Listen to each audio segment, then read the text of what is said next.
I have a bit in this book about the old fella. Yeah, yeah. You might just, yeah.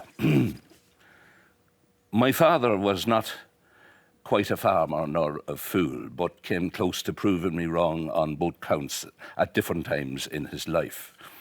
He's gone over 20 years now, and there's not a day goes by that I don't think of him or quote him or feed from his legacy.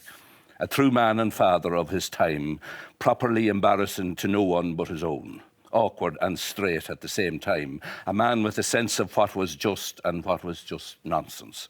He had independent thought, a rarity at the time, and he taught us integrity and how to put on an edge.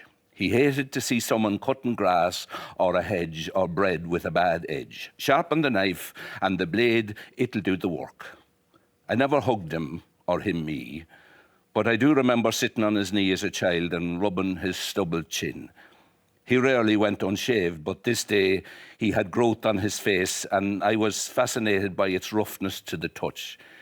Yet it felt like I was taming him with every stroke, as close and as intimate as a father and son could be.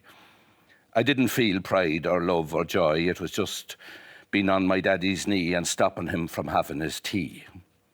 I shook his hand once when I came back from America in 1986, and he and my mother came down to Shannon Airport to meet me, and it was a cold day in March, and he had big purple hands because of his bad circulation. Mammy hugged me and welcomed me home, and he held out his big purple hand and shook mine and said, "Was there many on the plane?"